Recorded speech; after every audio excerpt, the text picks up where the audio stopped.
Welcome to the That Guy's a Maniac video game podcast. My name is Cunzy and I'm joined by Richie. Say hello, Richie. Hello, Richie. And we are a podcast. We talk about video games. Where can you find our video game related musings? We can be found on our blog, www.thatguys.co.uk, or you can find us on the socials at That Guy's a Maniac. That Guy's a Maniac, all one word, lowercase. Now we've got a what are you playing lined up for you, but before we get to that, how can we bring you this delicious content for your ears? Well, this delicious content for your ears couldn't be brought to you without the aid of our sponsors. And this week, we are sponsored by the Consortium for all your jewel crafting needs. The Consortium. Cheers, guys.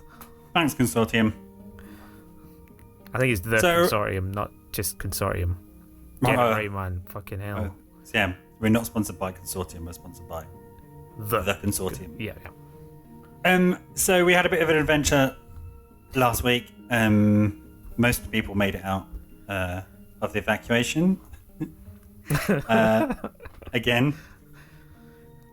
This week we're back, not in the studio. Unfortunately, the studio in the surrounding city was nuked out of existence. So we're back. We're back to a classic episode of What Are You Playing? So, in true style, Richie, I ask you, what are you playing? Well, I am going to preface this one, actually, because the past, 10 or 20 What Are You Playing that we've been doing, I have copped out and said World of Warcraft. So, I just wanted to say I am not going to talk about World of Warcraft this week. Wow. You've played other games. Yeah, I played other games. But also, it's actually just winding to an end. The raiding schedule is gone. We are finishing up the last of our raids. And Is this where you now talk for half an hour about how you're not going to talk about World of Warcraft? No, literally, all I wanted to do was brag about the fact that I managed to get the full Tier 3 set, and that's it. Done. I've completed WoW Classic. Happy days. Moving on. That's it. I should stop talking. Stop talking now. Unless you have any other questions, or you want to sort of say, well done, Richie, or anything like that, you know? No. Oh, okay. Oh, I did have one question, actually. Go on. With World of Warcraft retail. Yes. So, the kind of up-to-date current World of Warcraft. Do the cosmetics get better? Define cosmetics. Well, so obviously you've talked to us a lot on the podcast about I've got my tier 1 gear and my tier 2 gear and my tier 3 gear and my tier 2.5 gear, etc. But I think I might have mentioned this before. It doesn't look very, considering the amount of hours you put in to getting the stuff. It has to be the least kind of, aesthetic character customizing payoff. It's weird because item. Yeah, no, it's weird because those. I think you need to be a bit more invested because they are more iconic, and I think the subtle differences, which I see, you don't see. You just see me as looking like generic fucking guard outside the gates of Stormwind or whatever. And I get that. I totally get that. your tier 3 gear specifically, no, maybe your tier 2.5 makes you look like the generic human unit from Worldcraft 3. Worldcraft. Well, the aesthetics. I would say that the gear that I wear, tier 1 with those stupid banana shoulders. Tier 2 is one of the most iconic sets in the entirety of World of Warcraft. That weird sort of red, yellow, black with the hood and the mask. Tier 2.5 is actually I don't know if you know, that is from the raid Anchorage, which is all about bugs. So it's actually bug carapaces that have been turned into armor.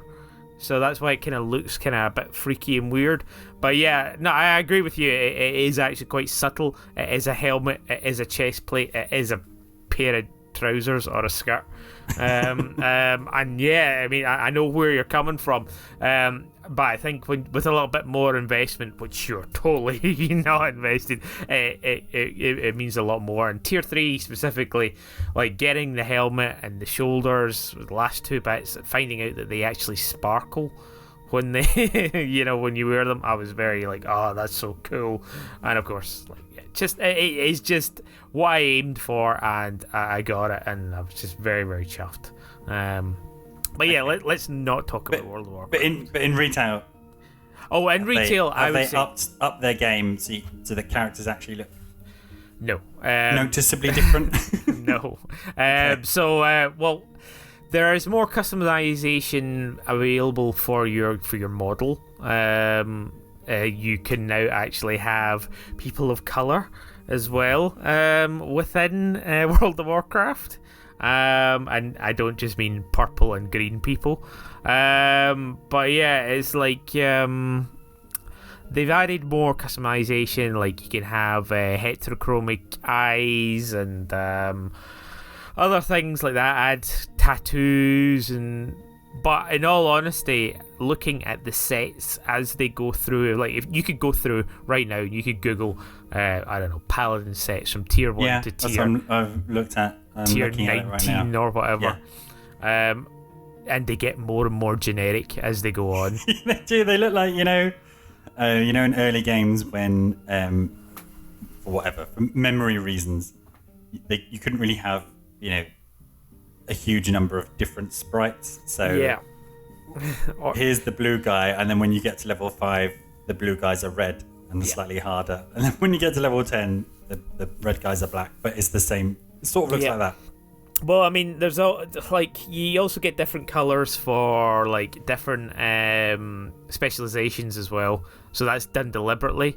So like with the paladins, you've got protection, you've got holy, and you've got red. So they get different colors for each spec that you go as well. So that might be what you're looking at. I don't really know. Like retail, everything is prettier and prettier looking. However, everything started to get very, very generic around Wrath of the Lich King time. Even more generic than Classic. Way more generic than Classic. At least Classic had colours, and TBC, everything is sort of like a bright purple or a bright pink or something like that. At least it's a bit of fun. Whereas everything just suddenly became brown armour with a spiky helmet or whatever. It was pretty dull and boring.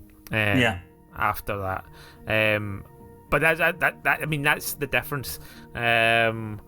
And of course, retail it's massively different as well. You can paint your armor invisible as well, like because they added this transmog stuff in around Cataclysm, and basically allowed you to just sort of say, I don't want my shoulders to be visible, so they're invisible now, and the options for you to sort of play about with your characters are there.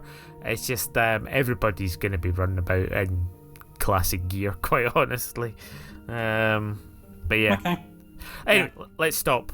Hardline this. We'll move on. You had a question for me. What was it? I already asked it, I think. What are you playing? Yeah, cool. So, moving on from that, I have been playing Kingdom Hearts. Nice. So I got the Kingdom Hearts 1.5 and 2.5 and all the millions of other games in between pack for the PC. So why did this pack come out? Is it because one of the big games finally came to PC and they released them all, or? Yeah, I think Kingdom Hearts 3 came to the PC, and they've just they did the. I had to fucking research what the fuck I was even buying, to be honest. I told you, yeah. I think we talked about it on a previous podcast that when we're talking about series which have a ridiculous trajectory, either through the number of systems you have to have. If you wanted to chronologically play them, you have to have 5 different systems, but also the naming convention. And it doesn't get, infamously, it doesn't really get worse than Kingdom Hearts, I think. No, absolutely not. Thankfully, once I found, the information, the pack that I bought, which is 1.5 plus something of fucking remix or whatever it is, HD remix and 2.5 HD remix as well. But it actually includes all of the what's it called, the games in between as well, the ones that were released on the DS and stuff like that. Did it ever come to DS? One of them was. Yeah, whatever, Drop Distance or whatever it is. Dream Drop Distance. Yeah. It includes, there's 6 games in that pack, despite it looking like there are only 2. Okay. So before you, let's kind of set the scene, I guess. Before you picked up this pack, what was we both played Kingdom Hearts 1 and loved it. Yep. And Kingdom Hearts 2. Yeah, I didn't love Kingdom Hearts 2 as much. I don't quite know why. I think it was, my memory of it was that, unlike the other one, unlike Kingdom Hearts 1, where you kind of go to Aladdin World or Little Mermaid World, in fact, there's a blog post about it that you wrote. Where can you find that blog post? www.thatguys.co.uk, somewhere in the 2009 archives or whenever Kingdom Hearts 2 came out. And it just felt a lot shallow. So Little Mermaid Land wasn't really a land anymore. It was a musical rhythm game. A musical rhythm game, and then that's that done. Then you didn't play any of the other in between ones before this? No. Or 3? No. Okay. So basically, I picked up that pack, and I had sorry. Just quickly, what is Kingdom Hearts for people who've never come across it? Kingdom Hearts is Disney meets Final Fantasy in a third-person action RPG. Yeah, and it works. Surprisingly well. Yeah. For people who don't know, it's a batshit crazy crossover universe nonsense. But yeah, it's so what went up for sale was the first hurdle for me, which was you had this pack which was named 1.5 plus 2.5 remix, and I was like, is this Kingdom Hearts 1 and 2? Because there was also a 2.8 game, and I was like, what is that, Kingdom Hearts 2? Am I buying Kingdom Hearts 1 and other things, and then that one's Kingdom Hearts 2? And I'm like, right, okay, I don't know. So I had to research into it. And yeah, what I've got is Kingdom Hearts 1 to Kingdom Hearts 2, including all of the in-between games that were released on different platforms as well. And then 2.8 is another game which was more expensive than Kingdom Hearts 1 and 2, but apparently it's only a 2-hour long prologue to Kingdom Hearts 3. Okay. And I was like, why is anybody paying 40 quid for this fucking thing? And then you've got Kingdom Hearts 3, and then you've got another Kingdom Hearts game, which is a rhythm button pressing music game. It came out on Switch. Melodia, whatever. Yeah, I think I remember playing a demo of it. So the second hurdle was the game was released on the 30th of March, and I had pre-ordered it. I think it was $39.99. Yeah. So I was getting live updates from you. Yeah. I was super excited. I was like, right, okay, I'm going to get this. Hopefully I could preload it. Incidentally, couldn't preload it. Which was a bad start. I then woke up on the morning of the 30th and I thought, you know what? I'll just kick off the download. I'll finish work and then I'll get to have a little play about on it. Wasn't released, still said it was being released on the 30th of March. I'm like, oh, for fuck's sake. And then, of course, Googling, trying to find news. Everybody on Reddit is just kind of like, when does the Epic Store normally release these games and stuff like that? So it ended up getting released at 4 p.m. UK time. For some reason, whatever that was. Or at least that's when I checked. and I'd been checking pretty consistently through the day, and it was available then. But also, when it was released, they released it with a 20% discount. Ooh. So, I had to go refund my order that I'd put in a week ago, and then re-buy it again for 20% less. Mad. I did that shit for the sake of £8, you know, but yeah, it was kind of like, I'm not just giving you £8 because you decided to put the fucking 20% off then. Yeah, I mean, I think we talked a little bit about it before, but you know, I mind a little bit less when, particularly if it's a game you're kind of excited about to play it new, and then, you know, in a month or whatever, there's a big sale, and you're like, oh, okay, if I'd waited a month, but I've had the month, but not on launch day. Yeah, on launch day. I mean, thankfully, the refund process was pretty simple because I was within 2 weeks, but anybody who jammed that fucking pre-order button when it was first announced, they just get dicked over royally, you know? Because if it's after 2 weeks, they just have to pay full price. Wow. But yeah. Anyway, I got that. Have you played it? Yes, I have. Okay. But yet again, more hurdles. Hey. So let's take a quick jump into what hurdles it could have been. Think about it, Farley. What platform was this released on? PC. So the options are multitudinous. There was possibly some controller bullshit. Probably some resolution bullshit. Probably some bugs. Let's put a quick pin in it. Put a quick pin in the first one. Controller issues. Let's start with controller issues.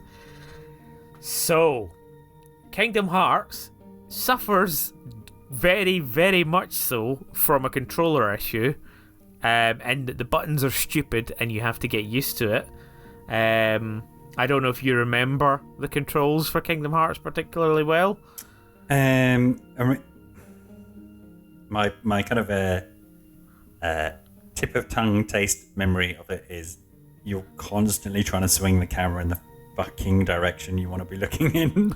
Well, yeah, I mean, the camera swinging is still there. It's fine. I don't mind that too much. It's the auto lock where the camera swings around so fast that it gives you kind of like what's the word I'm looking for? Seasick vibes. But yeah, it's fine. Like, I don't mind that. What bugs me is they place jump on what is B or circle. Which is that far corner, and it's really, really annoying. And I keep wanting to press X to jump, but X or I can't even remember what it is in the controller, the Xbox one. But yeah, A. I think it's A. Yeah. And then it's B on the Nintendo system. Yeah. Yeah. I know. Please, everyone, can we not just follow one? Oh, no. And then the worst part is on Nintendo Switch, they switch around what is the yes input and no input. Yeah, so, and then also if you're playing on a GameCube controller, which, you know, most games are not most games. The games you can use a GameCube controller on, I think, are just better. And that layout is so fucked because A is giant, B is tiny. Yep. And then I always have to look at what's X and Y when I'm playing with a GameCube controller, because it's so different to when you're playing on the Joy-Con. Yeah. And I still, I mean, that was my memory of the 360, was just because it came out when QuickTime events were all the rage, and it was just like, which one? Just looking it down at the controller every single time, you know, you're whatever trying to get Leon. Did that even come out? Whatever, you're trying to do a quick time. Okay, yeah, so shitty config. But that is a staple of Kingdom Hearts, and I thought, since it's on the PC, maybe you'll have the option to, change that controller configuration. But apparently, no. There's no way to change that controller configuration. Wow. Despite 2021. Yep. And yeah, apparently it's deliberate, and like that's the way it's meant to be played, all this sort of shite. And I was like, oh, okay, right, fine. You know what? I played it before through with that configuration. I'll happily just try and get my head around it and get used to it. It is what it is. I'm not gonna complain too much. But yeah, that was once I'd got into the game. But resolution, which was your second point, I had a lot of issues with. So, when you first start the game, you get the usual Disney Squaresoft, and then you're presented with a menu with the plinky plonk Kingdom Hearts music, which shows you Squaresoft. Squaresoft. When did they merge? I don't know. 20 years ago, Square Enix. What did I say? Squaresoft. Oh, right, okay. Yeah, sorry. It doesn't... What the fuck? You know what I'm talking about? Square. Yeah, I know. It's just funny that's still at the front of your mind rather than... you know what? Maybe there is something there. Maybe it was Squaresoft when Kingdom Hearts was there and it still actually attributes Squaresoft in the game. Oh, I find that hard to believe. Well, I don't know. I mean, there's cutscenes. I don't know. Anyway, where was I?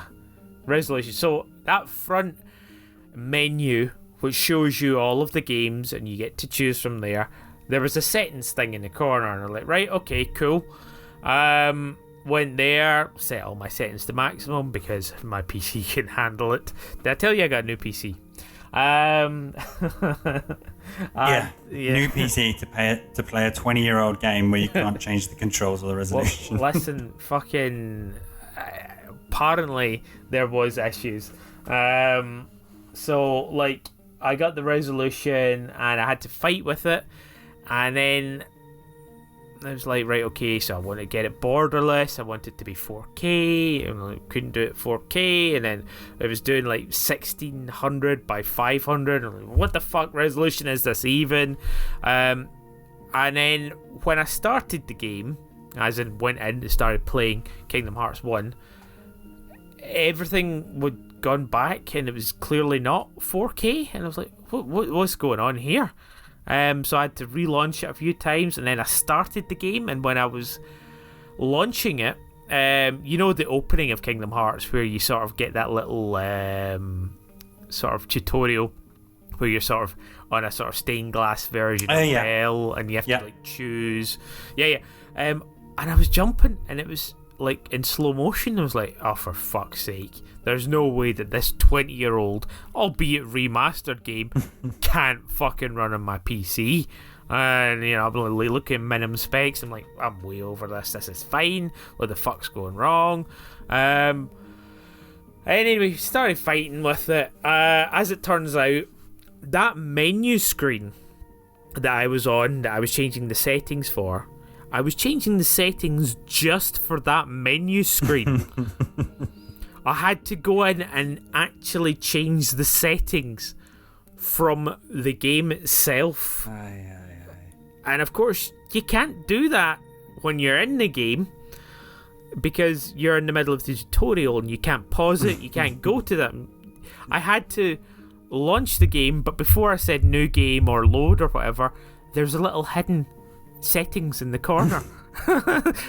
So I had to, from there, like, set everything at 4K and get everything going, like, oh right, now it's running at the right speed, because for some reason running it at a smaller resolution or whatever default setting there was fucking up the speed of my of the game running. So already whatever the default setting was out of the digital box was already fucked for me. But all that aside, that was probably 2 hours out of my life of not playing the game but trying to play the game.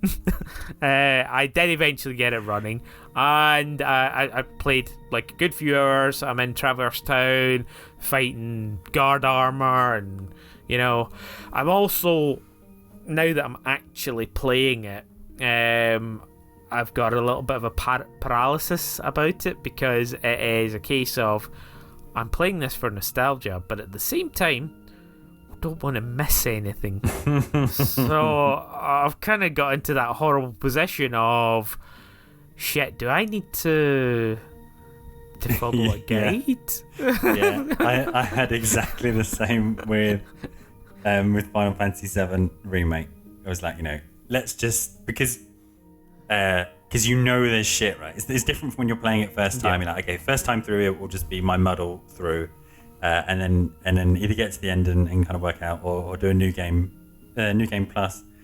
But when you're playing it, knowing that it's going to take you, tens to hundreds of hours, and then also be like, there's something there, and there's like, isn't there that thing that you can get early, and if you get it early, it's really good.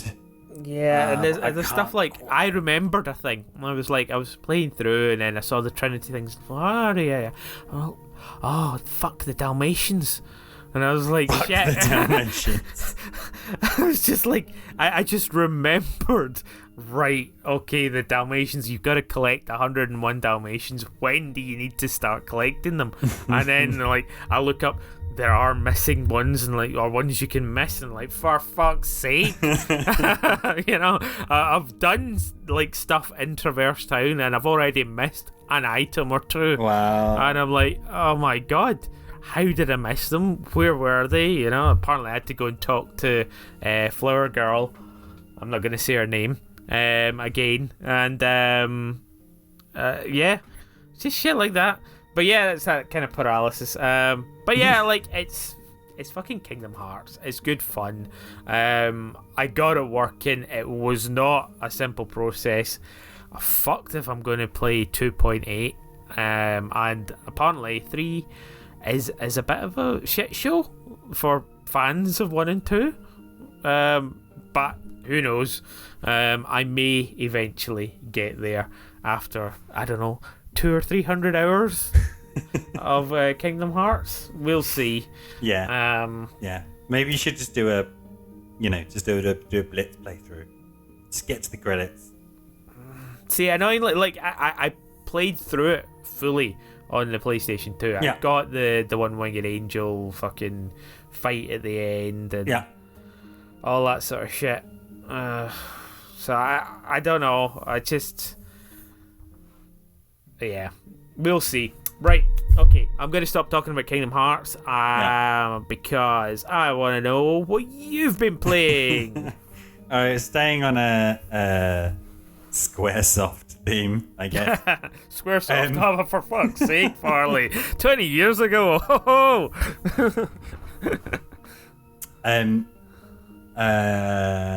This March was there was this, I can't remember what they called it, March playing month or something on March playing month. The PlayStation 4. They had a campaign. All right, okay.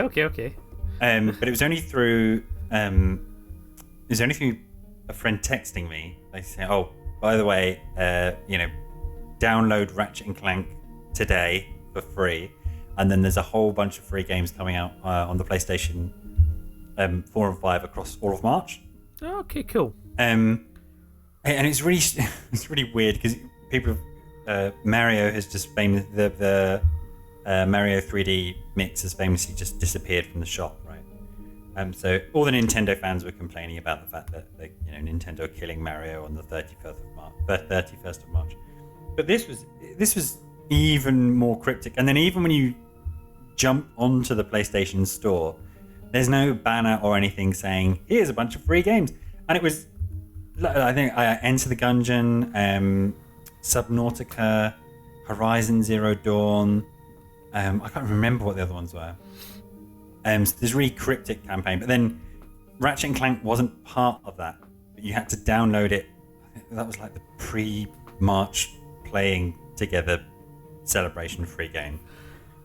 So I downloaded that. I downloaded Ratchet and Clank. Okay. I'll probably never play it. I'm not a huge fan. And then I missed every single other game. You're beginning to sound like me. I can't believe you missed every other game. Yeah. Oh, dude. Yeah. Oh, because I wasn't really interested in it. Frustrating, I had a couple of them. And then the others were like, I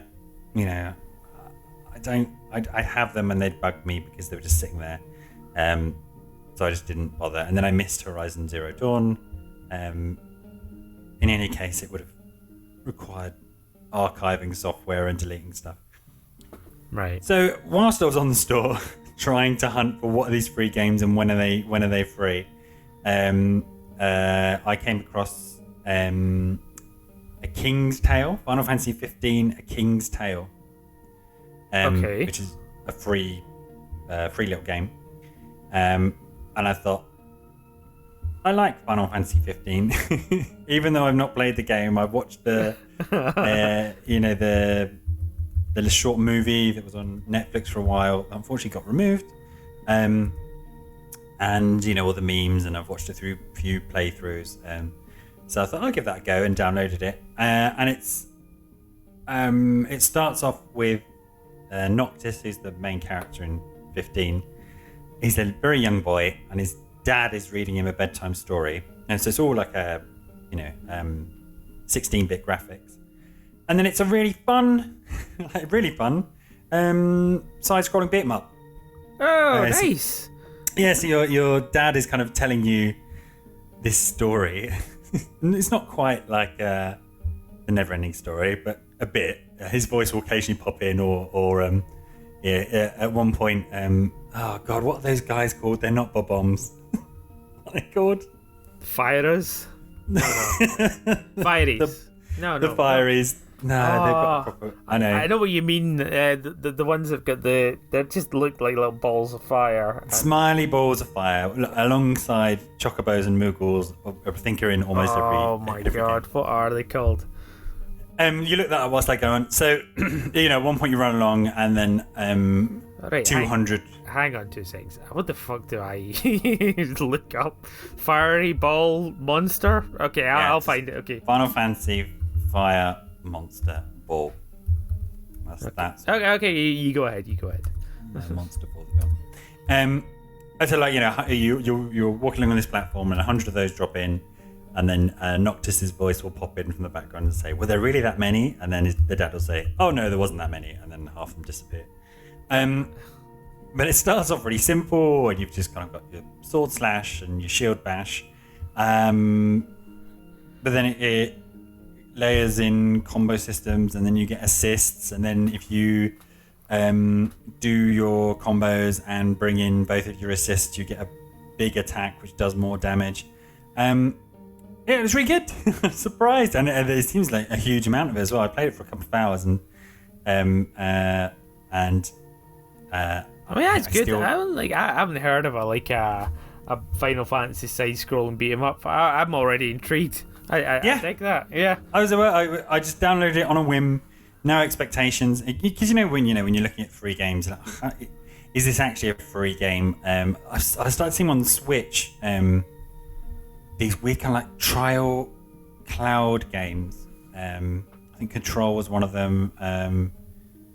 One of the Doom spin-offs. Yeah. And you go, I download it, and you essentially get 30 seconds or a minute and a half to play through the first level, and then you have to buy the whole game. So I was partially expecting some kind of, this is going to be some horrible gacha or microtransactions thing. No, just a really fun side-scrolling beat 'em up. Cool. With all your, there's Flans in there, and there's Iron Giants in there, and there's Behemoths in there. Cool. That's all. Any Marlboros so far? I've not come across Marlboros, no, but I would be surprised if they're not in there, because I know that they're in 15. It's one of the earliest.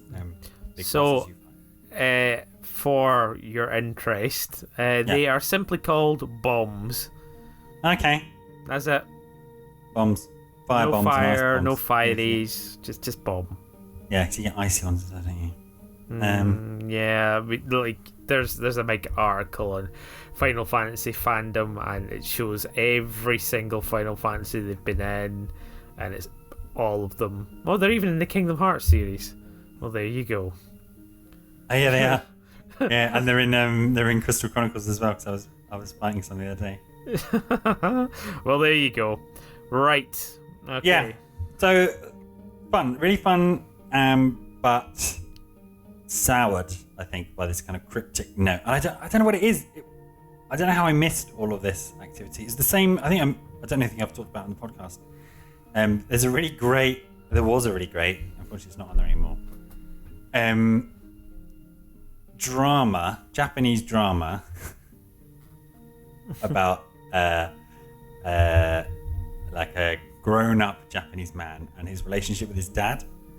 But essentially, it's just a big advert for Final Fantasy 11. I think. Yeah, you did talk about this.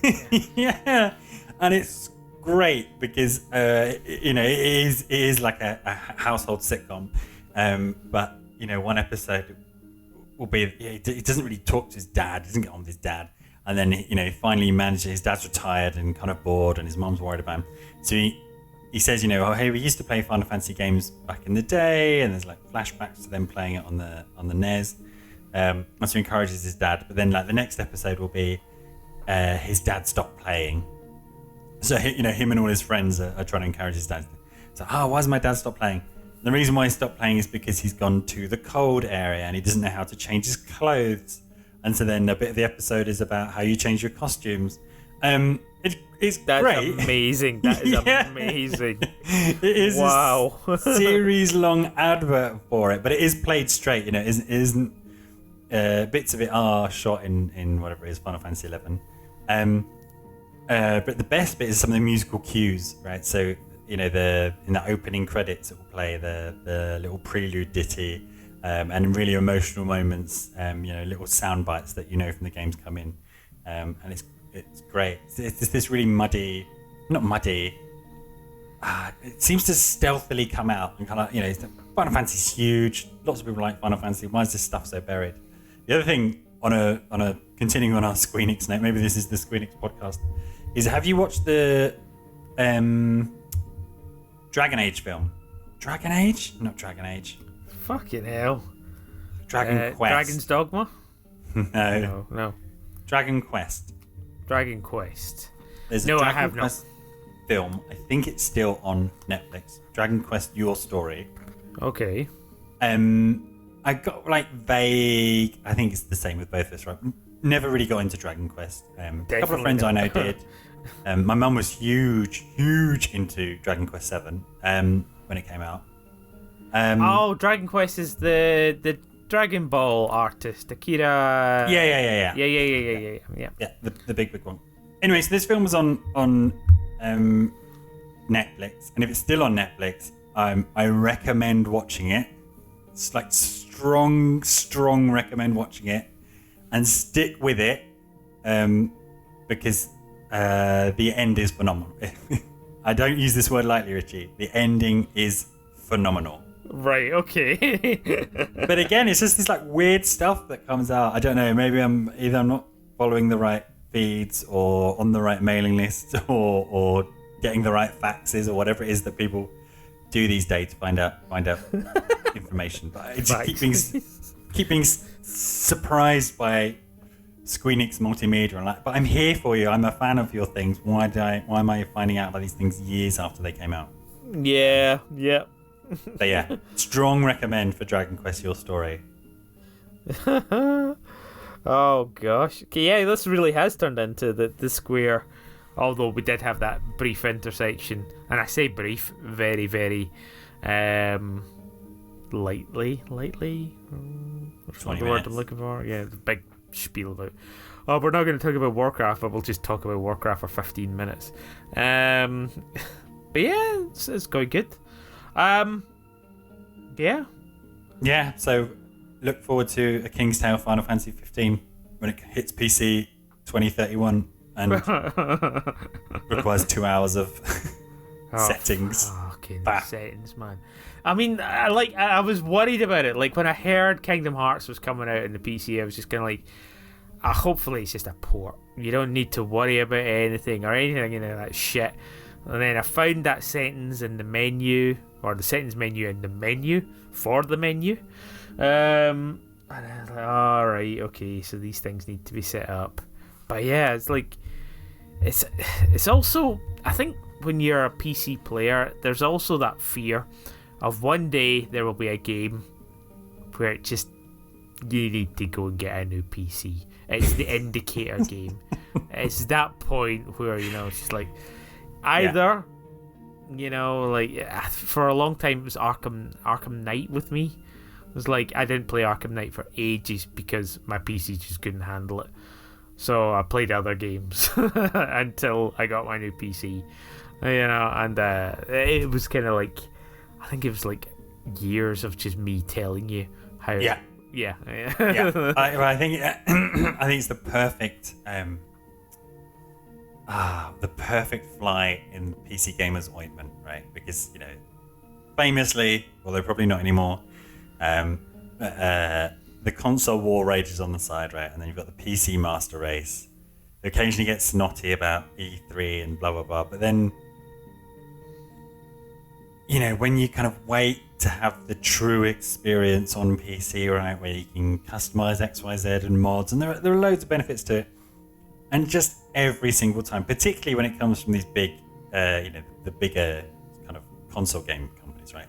Capcom's PC games are just famously fucked. I mean, I'm forever never gonna forgive Resident Evil 5 for that one day that you came over. Like, all right, there's just no couch co-op, despite it being a very couch co-op-y game. Yeah. Fuck you. Yeah. So waiting and waiting for these games, decades to come out, but it's the true experience, or it would be the best experience. And there's all this faff, and ultimately, it kind of is worth it. But it's like, was it really worth it when you could have just chucked this in your console? Yeah, I know. 10 years ago, and it would have just played, and because there was nothing you could do about the graphics or whatever, and because it had to work before the days of patches, it was just fine. But it's just I just love that still persists today. Yeah, it is still a fucking thing, and like there's people who go like into crazy minutiae of like having super fast refresh rates and monitors that keep up with their graphics cards and stuff like that. Like, I'm not even there. That's the thing. Like, there are people who actively seek making this more and more awkward for themselves, or like play the fucking game. Yeah. Yeah, like those people who were. What was the big one that was the milestone for a long time? Was it Just Cause? Crisis is the Crisis. benchmark. Yeah, there you go. Yeah.